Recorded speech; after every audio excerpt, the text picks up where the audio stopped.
وإذ أخذنا ميثاق بني إسرائيل لا تعبدون إلا الله وبالوالدين إحسانا وذي القربى واليتامى والمساكين وقولوا للناس حسنا وأقيموا الصلاة وآتوا الزكاة ثم توليتم إلا قليلا منكم وأنتم معرضون.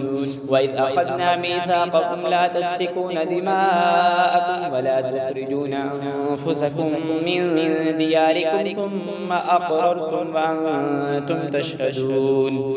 ثم أنتم هؤلاء تقتلون أنفسكم وتخرجون فريقا منكم من ديارهم تظاهرون عليهم بالإثم والعدوان وإن يأتوكم أسارى تفادوهم وهو محرم عليكم إخراجهم أفتؤمنون ببعض الكتاب وتكفرون ببعض فما جزاء من يفعل ذلك منكم إلا خزي في الحياة الدنيا ويوم القيامة يردون إلى أشد العذاب وما الله بغافل عما تعملون.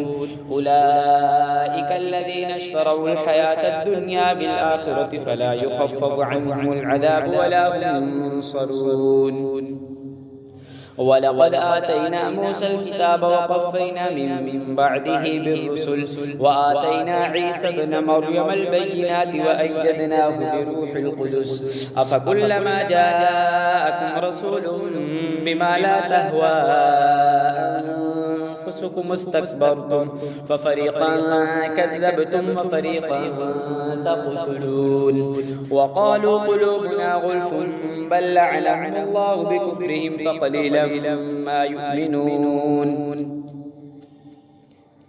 ولما جاءهم كتاب من عند الله مصدق لما معهم وكانوا من قبل يستفتحون على الذين كفروا فلما جاءهم ما عرفوا كفروا به فلعنة الله على الكافرين. بئس ما اشتروا به أنفسهم أن يكفروا بما أنزل الله بغيا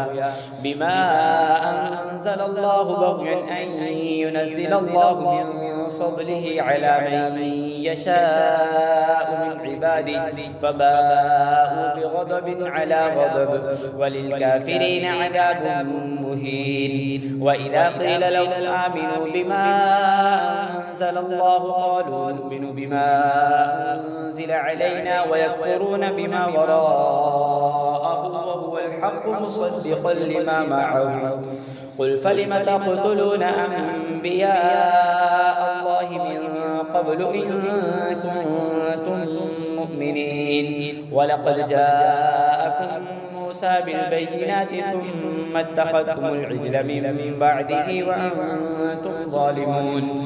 وإذ أخذنا ميثاقكم ورفعنا فوقكم الطور خذوا ما آتيناكم بقوة واسمعوا قالوا سمعنا وعصينا واشربوا في قلوبهم العجل بكفرهم. قل بئس ما يأمركم به إيمانكم إن كنتم مؤمنين. قل إن كانت لكم الدار الآخرة عند الله خالصة من دون الناس فتمنوا الموت إن كنتم صادقين ولن يتمنوه أبدا بما قدمت أيديهم والله عليم بالظالمين.